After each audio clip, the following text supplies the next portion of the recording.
But before we get into the Super Bowl, because you know we're gonna talk about it, man. Let's I want to get right into this interview type thing going, man. You know what I'm saying? Let the people know exactly where you are.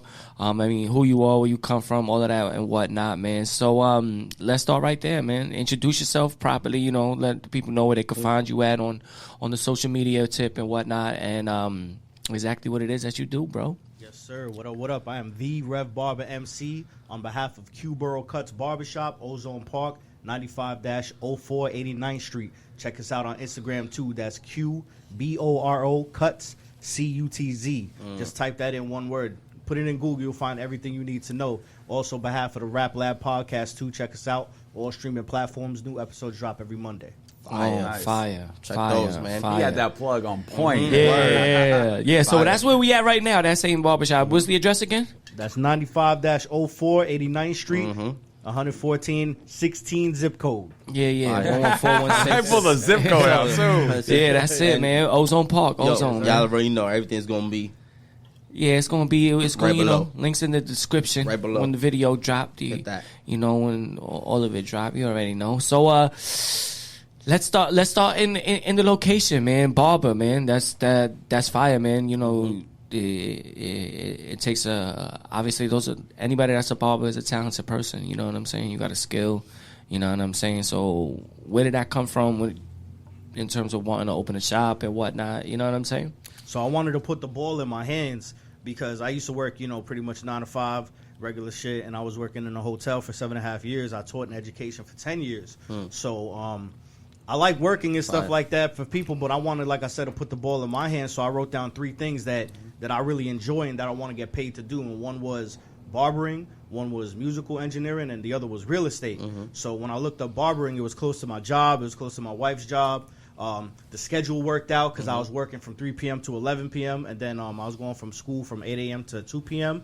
So I had a nice little break. So, you know, I picked that. And I've always kind of appreciated the art of a haircut. I used to, when I lived in Astoria, I used to travel to Corona, Queens, about like 45 minutes to just go to a particular barbershop. And I'm one, like, if you cut good, like, I'll go and wherever you are, I'll follow you around. And yeah, that's what most niggas do. Y'all learn, man. Word. I know mad people like that go to Manhattan to get their fucking their shit cut. You know, like Lower East Side or some shit. You know, like some specialty fucking barbershop and shit. You know, like they're willing to pay it. You know, like because they got it once and the shit was dope and that experience they you know they really dig the experience and they you know it's more of like a fucking you know it's a pastime for dudes for the hood, man. The being in a barber, chilling, talking shit like that. You know what I'm saying? That type of vibe, that type of environment. And I've seen that here, man. I've seen that here multiple times. I could definitely salute you on that. I've definitely got my cut here a couple times already, you know, so I could definitely vouch for his skills and having you looking fly as soon as you know, step out the door, you know what I'm saying? Yes, at a good price too, you know what I'm saying? You're not going to hit you in the head. You're not going to be, you know, disappointed and none of that. You know what I'm saying? Word up. I definitely could vouch for that, you know? Word up. Man. Yeah, man. So how long have you been open here? Been open since August, so like about 7-8 months already.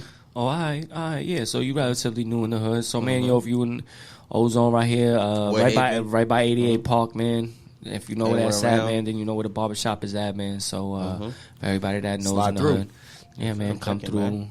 You know, and like I said, man. It's a good vibe over here, man. So you also said you fuck with the podcasts. Yeah, we do the podcast, the Rap Lab. We are about to go on our 3rd year for it. I actually joined in year 2. It was 4 at first, and then one of them just took a small hiatus, had some business to take care of, so they asked me to join. But then he was able to come back, so we just made it the Full Horseman pretty much. Oh, fire. Okay. And the content on what it is that's on your podcast, mostly, tell the people what that's about. It's just genuine hip-hop, real hip-hop, you know, stuff like from the 90s or even cats that are, like, doing it here, like, just being, like, lyrical and not really doing it for commercial success and stuff like that. We focus and do, like, reviews on their career, things they're doing now. Sometimes we'll do, like, current news and hip-hop and everything. We also talk about, like, things that are current, like verses, the complex list that they had, we reviewed that. Melly Mel had a list, we reviewed that. So it's just an hour of just good hip hop conversation, just something nostalgic. That's fire. That's fire, man. I love hip hop. I'm a fan of hip hop. I've loved hip hop, since probably that 92, 93, 94 time. You know what I'm saying? Anything before that, I'm not gonna front like I knew about it when I was in the moment. You know what I'm saying? But at that time when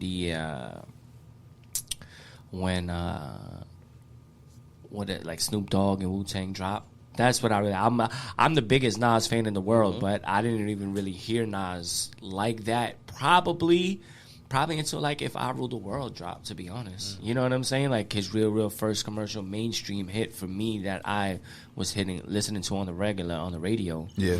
That's where that came from and whatnot. Word up.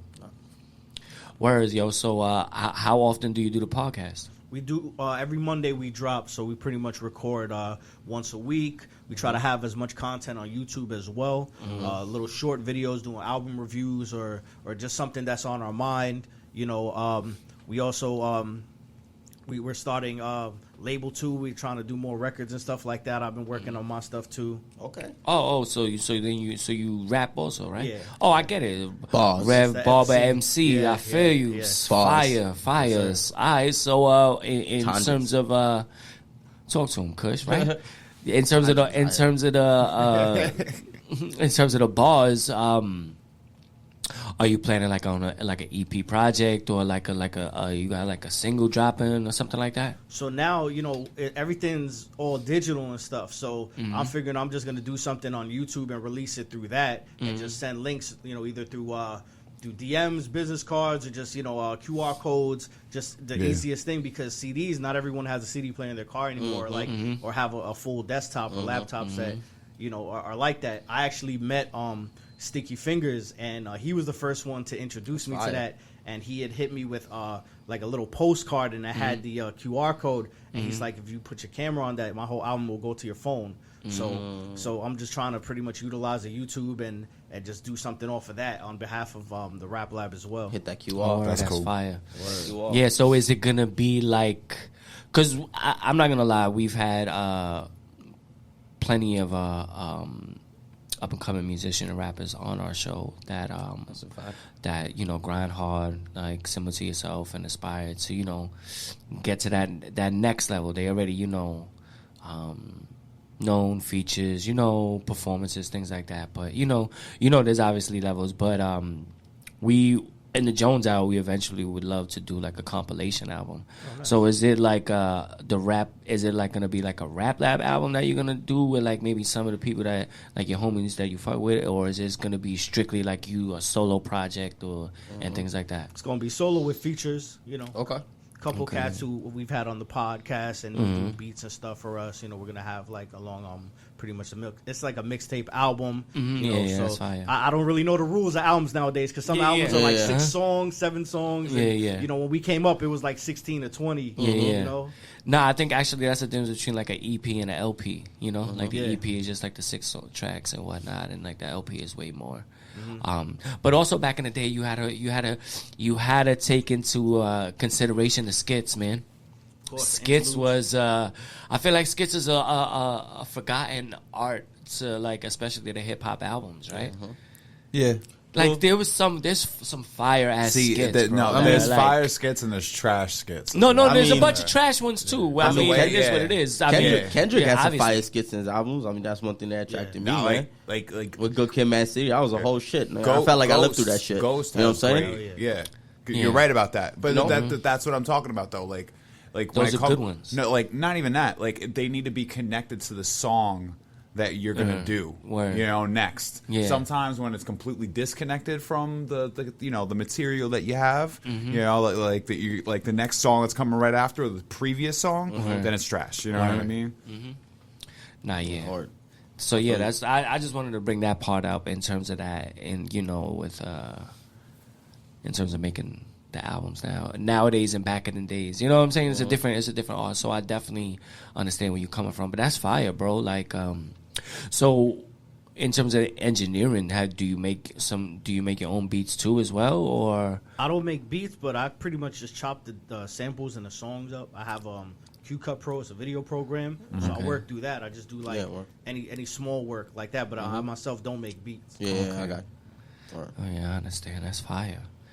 That's fire. And what's gonna do besides maybe the album dropping? What else do you aspire to get? You know what I'm saying? What's the next moves for you? What's the plan in motion? I see you got the barbershop. You know, like how you feel like everything with the with your name, Barber MC, how is it, RevBarberMc, how's it gonna come full circle? You know what I'm saying? Like, what's the vision and whatnot? Well, my legacy, first and foremost, my sons, you know. Thanks. I want to pretty much, thank you. Pass this to them and groom them to, you know, if they want this lane as far as, you know, owning your own business, you know, working for yourself.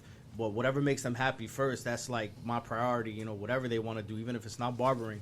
But if it is this, I want to build this and have this super stable. So when it's their turn, you know, there would be no holes in the walls, no flaws or anything, and they could just kick back and just run it and maintain and, you know, just keep the reputation that we're gaining, you know, just all through these years. Yeah, that's the goal, man. Yeah, that's always the goal, man. I hear that. Yeah, build the foundation, you know. Yeah. So everything's concrete for the future, man. And then for the next after that, I hear that. Word. That's like everybody's, you know.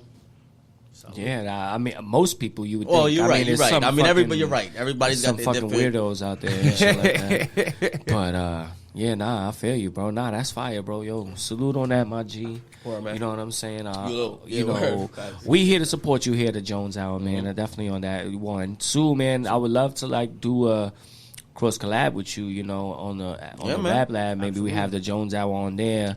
You know, you fuck with us, man. And I don't know how your setup is, but I would love to, you know, me, Kush, and, you know, the trifecta. We get it in, you know what I'm saying? However, we could set that up. So hopefully the people could be on the lookout for something like that in the future. But before we get into some Super Bowl talk, I want to still stay with the music and whatnot. Who are some of your favorite rappers, bro? Do you? Well, go ahead, Kush. Go ahead. Oh, I was just gonna say growing up. Let's start there. Who is the first person? You know what I mean? You start getting into. You know what I mean? Or put you onto hip hop that made you Well, the first albums I bought were on bootleg, and it was Onyx, Back the Fuck Up, and Snoop Dogg Doggy Style. Because both of those album covers just drew me to them. But listening to them, I thought they were really good. But once I heard Wu-Tang, my life just changed. It was over from that. I would agree with that. It just. But then having Nas too, because I'm from Astoria, so Queensbridge is Queens. our backyard. Yeah, it's right there. And it was just him and Prodigy were familiar around us. So hearing those guys was just home cooking too. So just the whole just the culture and just the environment of growing up in the late 80s and early 90s, it just drew me to it. So I gotta attribute those guys off top. And Tresh from Naughty by Nature too. He's the way he rhymes, you know, it's like a machine gun. So that always attracted me too. Was that group? You know what I'm saying? Yeah, that's fire, man. So okay, so since those are some of your inspirations, let me hear your top 5 favorite rappers. Your personal favorite rappers. There's no wrong answer to this. You know what I'm saying? Yeah. Top 5. Let's hear it. So Nas is number 1. Oh, it don't have to be in order, but if you want to put it in order, you can. Oh no, that's cool. That's less pressure. Yeah. You don't have to put it in order. Putting in order is it's mad hard. But just name your favorite top 5 rappers. You know what I mean? So Ghostface is there. I believe he's my number 5. Big L is there. He's my number 3. I'm going way off order. Pac is my number 2. Okay. And man, who the hell is my number 4? If I got Ghost number 5, 4 spot. Then I would have to say 4 spot. Ooh, got me on the spit out here. LL Cool J. Okay, keep it Queens. I feel you, man. I feel you. We have 2 of the same. We got 2 of the same top 5. Nas and Ghostface. Definitely in my top 5.